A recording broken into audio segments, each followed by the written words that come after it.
Hey, hi, Blizzard? Can I call you Blizzard? Hi.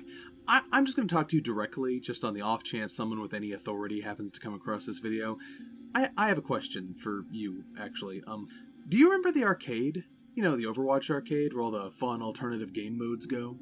You know, that thing you used to make maps specifically for, that thing you used to repurpose core mode maps for? Okay, well, there's been a problem lately. You see, when you scroll over to the arcade tab in the play menu, it reads, New game modes, new rules, new maps, enter the arcade. Okay, see, the problem is, nothing there has been new for a long time. Okay, yes, I see your point. You dump seasonal limited time events there all the time, because you know that's just where those go. But I'm not talking about that. I'm talking about your average day-to-day mainstay arcade offerings. The ones that have not changed since Overwatch 2 launched a year and a half ago. No new modes, no new maps, not even repurposed ones. All those new maps made for Overwatch 2, none of them are represented in the arcade in any form. The only new addition to the standard arcade rotation since Overwatch 2 launched is the Assault card, the resting place of the mode that was exiled from core rotation in the transition. And that's good. It's great that you kept those classic Assault maps, contentious though they were, playable in matchmaking. Except, this isn't really the Assault mode as we remember it. The maps didn't change, but the game around them did. Look, I don't want to turn this video into a 5v5 versus 6v6 debate, okay? That's not really what this is about. But it is kind of relevant because when you decided to change the entire game to 5v5 in Overwatch 2, you changed the entire game.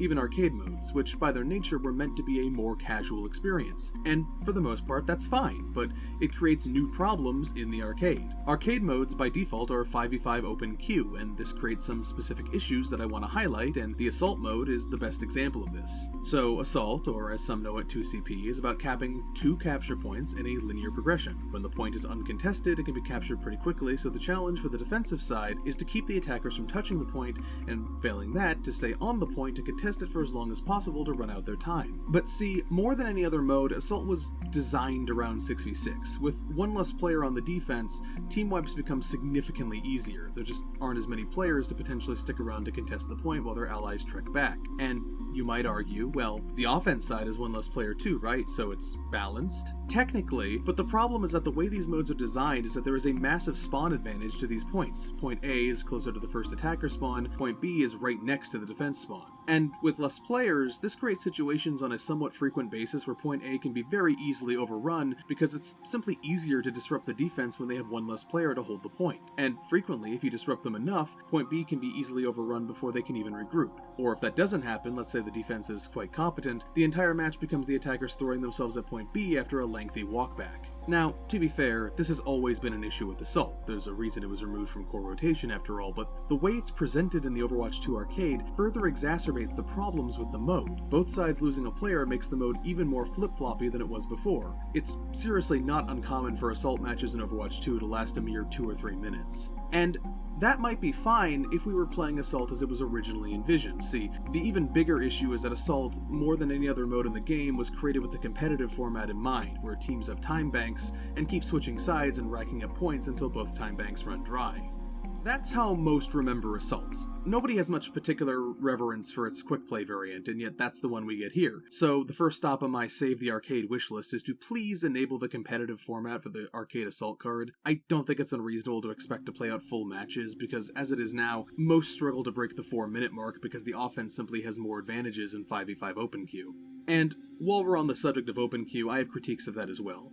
Open queue is a thing that simply made more sense in 6v6 because you had more slots to work with. One of my main issues with open queue in 5v5 is that there are really only like 2 valid compositions. 1-2-2, so basically roll lock except the tanks are nerfed, which we'll get to in a moment, or if you're feeling spicy, you could run 2-0-3 for going damage heroes entirely and brute forcing a match with double tanks and triple supports, maybe throwing in some especially lethal ones like Zenyatta or Iliadi. Technically in modes like Elimination you could maybe get away with 3 damage 2 support, but who's going to risk that when the enemy team could be running a triple tank comp? Open queue simply doesn't feel good in 5v5 because you simply don't have enough spots on a team to really adopt alternative strategies like we did in 6v6. Let's talk about that global tank nerf, shall we? So, early on in Overwatch 2, you recognized there was a problem with the gigabuff tanks meant for roll lock 5v5 running rampant in arcade modes. For the first 2 seasons, there was no escaping all Roadhog FFA lobbies, and that was obviously a big issue. So, you changed things so that tanks received a global HP nerf across the board in open queue modes to account for the possibility of there being multiple tanks on the same team, and to somewhat limit their power in free-for-all modes. That's neat. But why on future Earth did it take the form of a flat negative 150 HP reduction? This disproportionately impacts tanks with lower base health pools. So, a hero like Roadhog goes from 800 HP to 650 HP, so he's operating at 81.25% of his normal health pool. Meanwhile, Junker Queen goes from a 525 HP to a measly 375, so she only has 71.4% of her total health. In the most recent mid-season patch, you recognized the issue with the passive health regen and changed it to scale based on total health percentage values. And I think it's high time to apply a similar fix for open queues so players aren't literally discriminated against for picking JQ or Doomfist, who currently feel barely like tanks in open queue. Personally, I'm of the opinion that most of the arcade modes would be better off going back to 6v6, and there's precedence for this in other games for more casual modes to have different player counts. Team Fortress 2, which as I'm sure you know was a big inspiration for Overwatch, is 12v12 in its casual modes and 6v6 in competitive. Compared to that, the arcade giving each side one additional player doesn't seem world-shattering. This can still be done in customs, I just think it should be adopted by matchmaking, but failing that, the tank health debuff absolutely needs to operate by percentage value, just like the passive regen. But all of that is small potatoes compared to my main point, and the reason I believe arcade queue times have been steadily creeping upward. The whole thing just feels stale. We've had the same mix of modes since the end of Overwatch 1, and the map pools have not been updated a single time throughout all of Overwatch 2. When they first introduced Deathmatch back in Overwatch 1, they made a lot of cropped versions of existing maps for it, and a lot of these got pruned out of rotation over time. If you go into custom games, you can see the massive list of Deathmatch-compatible map variants that will never be rolled in matchmaking. I didn't actually have a problem with this at the time. They clearly wanted to trim the offerings down to the maps that worked best for Deathmatch, and they got a lot of complaints that the 2CP crops in particular were too big, as all they tended to do was crop out the starting attack or spawn area, and leave the entire rest of the map. My big issue is that they took a lot of maps out of rotation and never bothered to readjust their boundaries. And this is really frustrating because they actually have done it since. Hanamura, for instance, had a completely different smaller crop for the Ketchumari limited time event that would work tremendously for Deathmatch compared to its older variant, yet this was never added to matchmaking. Like, these were not bad maps for Deathmatch. They were just cropped poorly, usually only segmenting off the first attacker spawn area and leaving the entire rest of the map, but that doesn't mean alternative crops couldn't work, at least for some of them. Paris' second point is actually a fantastic Deathmatch map, and they recognized that and kept it in rotation. The other huge issue, what I would call the biggest issue, is that none of the Overwatch 2 maps have had deathmatch crops made for them. So many new iconic locations added to the game that you will never see in the arcade. Now, not every map's going to work for deathmatch adjacent modes, but I can think of a few really good areas that I would love to see added, such as Midtown First Point, Shambali First Point, Paraiso Third Point, the entire middle section of Colosseo, which I know would work because they literally already made a deathmatch crop of it for the Battle for Olympus event, yet this was never backported to any deathmatch mode. And again, I'm not saying every map. Like, I struggle to think of any crop of Circuit Royale that would work since that map is so tightly designed around its payload track, but there are clearly zones that could be great that they haven't tried. And I don't think it would take that many man-hours to put up some barriers and plop down some spawn points that make sense for deathmatch. Another mode that's been neglected is Capture the Flag, another favorite of mine. The current selection was trimmed down from its original incarnation of basically throwing in every single control submap available at the time, and I don't have an issue with this since they basically picked the best playing variant from each of those options, and then in a follow-up Lunar New Year's event, they gave us Busan Sanctuary and Busan Downtown, which both play great. They even recognized that Oasis City Center didn't work very well in normal CTF, but was really fun in CTF Blitz, which is the kind of arcade curation we've been sorely lacking in Overwatch 2. But we've had 2 control maps released since that have no CTF variants, not even in customs, which is a crying shame and adds to the stagnant feeling of the arcade map pool.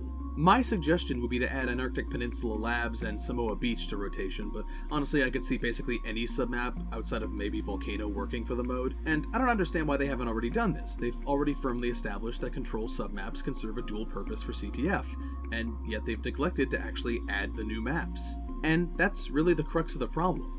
Overwatch 2 has seen so much new content, but none of it has been made available to the core arcade modes. The arcade has been severely neglected and only serves as a dumping ground for seasonal LTEs.